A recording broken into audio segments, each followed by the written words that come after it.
కాసేపట్లో ప్రదేశ్ ఎన్నికల కమిటీ సమావేశం కానుంది. ముఖ్యమంత్రి రేవంత్ రెడ్డి అధ్యక్షతన పీఈసీ సమావేశం కొనసాగనుంది. ఇప్పటికే గాంధీ భవన్ చేరుకుంటున్నారు నేతలు. ఎంపీ టికెట్ కోసం దరఖాస్తు చేసుకున్న అభ్యర్థులపై చర్చించనున్నారు. మొత్తం దరఖాస్తులను షార్ట్ లిస్ట్ చేసి పార్టీ కేంద్ర ఎన్నికల కమిటీకి పంపనున్నారు. ఈ సమావేశంలో స్క్రీనింగ్ కమిటీ సభ్యులు కూడా హాజరు కానున్నారు. రైట్, డీటెయిల్స్ రాజు అందిస్తారు. రాజు, పీఈసీ మీటింగ్ సంబంధించి అప్డేట్స్ ఏంటి?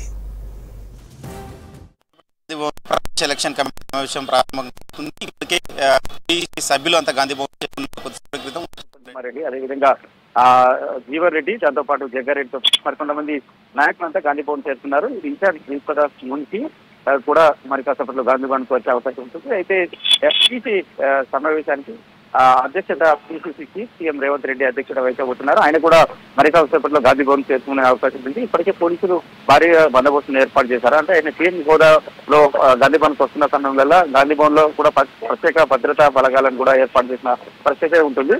సో అయితే పీజీ సమావేశంలో ప్రధానంగా కాంగ్రెస్ పార్టీకి సంబంధించిన ఆశావాళ్ళ నుంచి మొన్న రీసెంట్ గా గాంధీ భవన్ అప్లికేషన్ స్వీకరించి మొత్తం 17 పార్లమెంట్ నియోజకవర్గాల నుంచి 309 అప్లికేషన్స్ వచ్చాయి. అయితే బలమైన నేతలను బరిలో దింపాలని అయితే కాంగ్రెస్ పార్టీ భావిస్తుంది. అందులో భాగంగానే స్క్రూటినీ కార్యక్రమం ఇవాళ అయితే జరిగే అవకాశం ఉంటుంది. ఒక్కొక్క పార్లమెంట్ నియోజకవర్గం 3 నుంచి 5 పేర్లను ముందుగా సేకరించే అవకాశం అయితే ఉంది. చాలా వరకు పార్లమెంట్ నియోజకవర్గాలకు ఆశావాళ్ళు పోటీ పడి అప్లికేషన్స్ అయితే దాఖలు చేశారు. ఎందుకంటే తెలంగాణలో కాంగ్రెస్ పార్టీ అధికారంలో ఉంది కాబట్టి ఆ పార్లమెంట్ ఎన్నికల్లో కూడా ఈజీగా గెలిచే అవకాశం ఉంటుందని ఆలోచన అయితే కాంగ్రెస్ నేతల్లో ఉంది.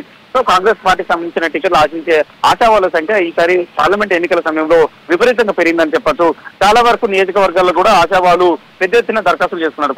కొంతమంది అయితే ఆశావాళ్ళు అయితే ఒక్కరే ఆశావాడు 2-3 పార్లమెంట్ నియోజకవర్గాలకు దరఖాస్తు చేసుకున్న సిచ్యువేషన్ అయితే కనబడుతుంది. అత్యధికంగా అప్లికేషన్స్ మహబూబాబాద్ పార్లమెంట్ నియోజకవర్గానికి 48 అప్లికేషన్స్ వచ్చాయి. వరంగల్ పార్లమెంట్ నియోజకవర్గానికి 40 అప్లికేషన్స్ వచ్చాయి. మిగతా 4-5 పార్లమెంట్ నియోజకవర్గాలకు 20కి పైగా అప్లికేషన్స్ వచ్చాయి. ఇక అతి తక్కువగా అప్లికేషన్స్ వచ్చేది మహబూబ్ నగర్ పార్లమెంట్ నియోజకవర్గానికి కేవలం 4 అప్లికేషన్స్ వచ్చాయి. అయితే ఇవాళ ఇప్పుడు పీఈసీ సమావేశంలో ఆ అప్లికేషన్స్ ఎవరెవరు పెట్టుకున్నారు, వారి బలాబలాలు ఏంటి, దానిపైన అంచనా వేసే అవకాశం అయితే ఉంది. ప్రధానంగా అంటే కొన్ని ఇప్పటికే గాంధీ బలమైన నేతల పైన ఒక అయితే ఐడియాకు వచ్చినట్లు తెలుస్తుంది. ఎందుకంటే ప్రధానంగా అంటే చాలామంది ఆశావాళ్ళు అప్లికేషన్ స్వీకరణ కంటే ముందుగానే ఆయా పార్లమెంట్ నియోజకవర్గాల్లో ఎవరెవరిని బరిలో దింపే అవకాశం ఉంటుందనే దానిపైన ఒక ఆలోచన ఉంది. అయితే ఈ పీసీ సమావేశంలో ముందుగా ఒక్కొక్క పార్లమెంట్ నియోజకవర్గం చెల్లి 3 నుండి 5 పేర్లను పరిగణలోకి తీసుకునే అవకాశం అయితే ఉంటుంది. ఒకసారి అంటే షార్ట్ లిస్ట్ చేసే క్రమంలో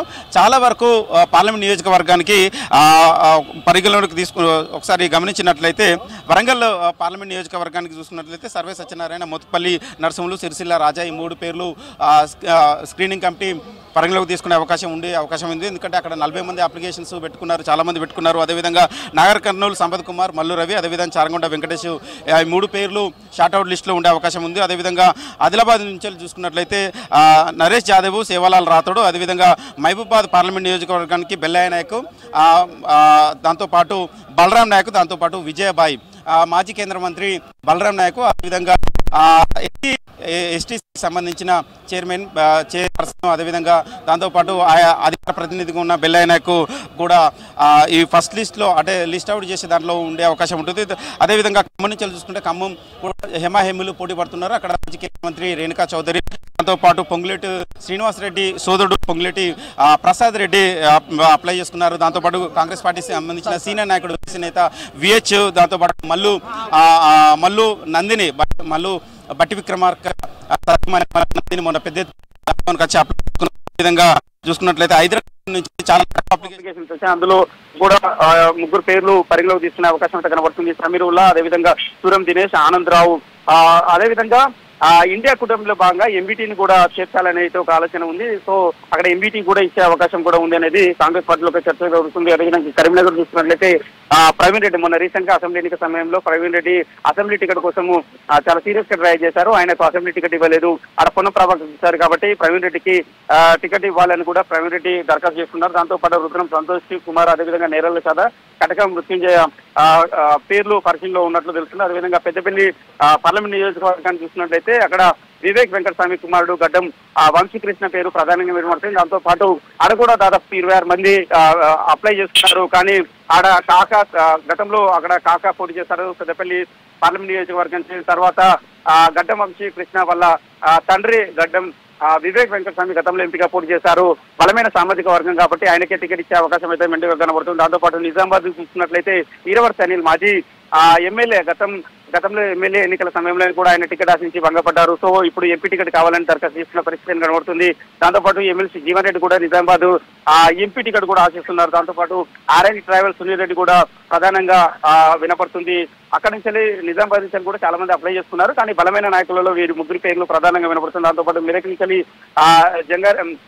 జగ్గారెడ్డి అప్లికేషన్ పెట్టుకోలే కానీ ఆయన మొన్న రీసెంట్ గా పీసీ సమావేశాల్లో తనకు ఎంపీ టికెట్ ఇస్తే పోటీ చేయడానికి సిద్ధంగా ఉన్నాను అని పీసీని ఆయన నేరుగా చెప్పడం జరిగింది. సో ఆయన పేరు కూడా పరిశీలించే అవకాశం మీద కనబడుతుంది. ఎందుకంటే కొంతమంది అప్లై చేసుకోకున్నప్పుడు కూడా వారి పేర్లను పీసీ లిస్ట్ అవుట్ చేసే సమయంలో వాళ్ళ పేరు కూడా యాడ్ చేసి పీసీకి పంపే అవకాశం ఉందని కూడా కాంగ్రెస్ నేతల్లో ఒక టాక్ వినపడుతుంది. అదేవిధంగా మైనపల్లి హనుమంతరావు, మెదక్ నుంచి అదేవిధంగా భవానీ రెడ్డి, బండారు శ్రీకాంతరావు పేరు కూడా మెదక్ పార్లమెంట్ నియోజకవర్గం నుంచి పరిశీలించే అవకాశం అయితే ఉంటుంది. జైరాబాద్ నుంచి చూసుకున్నట్లయితే సురేష్ శెట్కర్ మొన్న రీసెంట్ గా చూసుకున్నట్లయితే నారాయణ రెడ్డి టికెట్ ముందుగా ఆయన పేరు ప్రస్తావించారు. ఆయన పేరు లిస్ట్ లో ఉంది. తర్వాత అక్కడ సురేష్ శెట్కర్ ను పక్కన తప్పించి సంజీవ్ రెడ్డికి టికెట్ ఇచ్చారు. సో ఏఐసిసి అప్పుడు సురేష్ శెట్కర్ కు ఆయన గతంలో మాజీ ఎంపీగా పనిచేశారు కాబట్టి ఇప్పుడు ప్రజెంట్ ఆయన మాజీ ఎంపీ కాబట్టి ఆయనకే టికెట్ ఇస్తామని కూడా హామీ ఇచ్చినట్లు తెలుస్తుంది. ఆయనతో పాటు మరొక ఇద్దరు పేర్లు కూడా టీసీకి పంపే అవకాశం ఉంటుంది. ఎందుకంటే ప్రొసీజర్ ప్రకారం ఒక పార్లమెంట్ నుంచి వెళ్ళి కనీసం ముగ్గురు పేర్లు అయినా పంపాల్సి ఉంటుంది కాబట్టి అందులో భాగంగా సురేష్ శెట్కర్ తో పాటు దామోదర్ రాజనరసింహ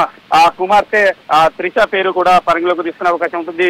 దామోదర్ రాజనరసింహ కుమార్తె కూడా టికెట్ ఇవ్వాలని కూడా గతంలో టీసీ సమావేశంలో చెప్పినట్టు తెలుస్తుంది. అదేవిధంగా మల్కాజ్గిరి బండ్ల గణేష్, దాంతో పాటు హరివర్ధన్ రెడ్డి, అదేవిధంగా సర్వే సత్యనారాయణ ఇటు మల్కాజ్గిరి చేసుకున్నారు, అటు వరంగల్ చేసుకున్నారు. 2-3 పార్లమెంట్ నియోజకవర్గాలు చేసుకున్నారు. ఆయనకు టికెట్ ఇక్కడ ఇస్తారో చూడాల్సి ఉంది. అదేవిధంగా సికింద్రాబాద్ చూసుకున్నట్లయితే సిఏ వేణుగోపాల స్వామి, అదేవిధంగా డాక్టర్ రవీందర్ గౌడ్, అదేవిధంగా విద్యా శ్రవంతి, అనిల్ కుమార్ యాదవ్ పేర్లు వినపడుతున్నాయి. ఇక్కడ సికింద్రాబాద్ నుంచి దాదాపు 20 మంది దాకా దరఖాస్తు చేసిన పరిస్థితి అయితే కనబడుతుంది. ఇందులో 4 ప్రధానంగా పేర్లు అయితే వినపడుతున్నాయి.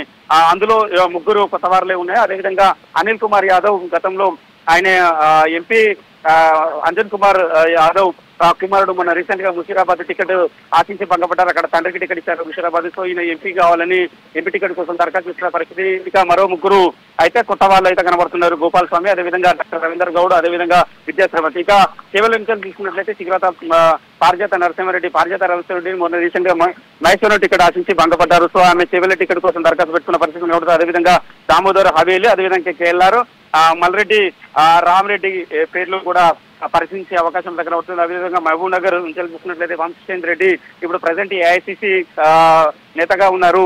టీడబ్ల్యూసీలో కూడా వంశీచంద్ర రెడ్డి ఉన్నారు.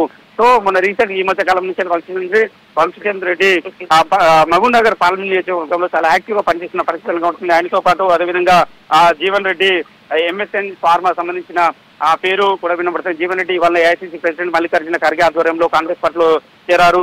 ఆయన కూడా దరఖాస్తు చేసుకున్నారు. అదేవిధంగా జిల్లాల ఆదిత్య రెడ్డి, దాంతో పాటు సీతా దయాకర్ రెడ్డి కూడా మొన్న రీసెంట్ గా కూడా ఆమె అప్లికేషన్ పెట్టుకున్న పరిస్థితి ఉంటుంది. అదేవిధంగా నల్గొండ చూస్తున్నట్లయితే జానారెడ్డి అక్కడ అప్లికేషన్ పెట్టుకోలేదు. కానీ జానారెడ్డిని లోక్సభ పంపాలని గాంధీ భవన్ కావచ్చు, అదేవిధంగా కాంగ్రెస్ పార్టీలో చర్చ అయితే కొనసాగుతుంది.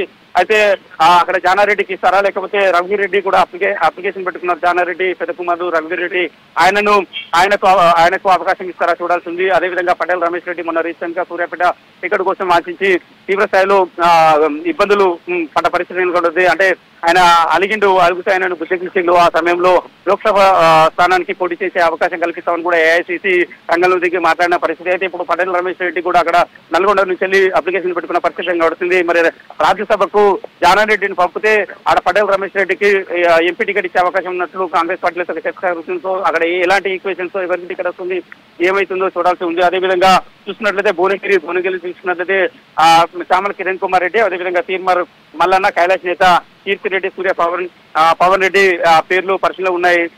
చామల కిరణ్ కుమార్ రెడ్డి రేవంత్ అనుచరుడిగా ఆయనకు టికెట్ ఇస్తానని ఒక ఆశాభావం అయితే ఆయన ఉన్నారు. తీర్మార్ మల్లన్న కూడా చాలా సీరియస్ గా ట్రై చేస్తున్నారు. గతంలో గ్రాడ్యుయేట్స్ ఎమ్మెల్సీ ఎన్నికల్లో వరంగల్, నల్గొండ, ఖమ్మం ఎన్నికల్లో పోటీ చేసిండు.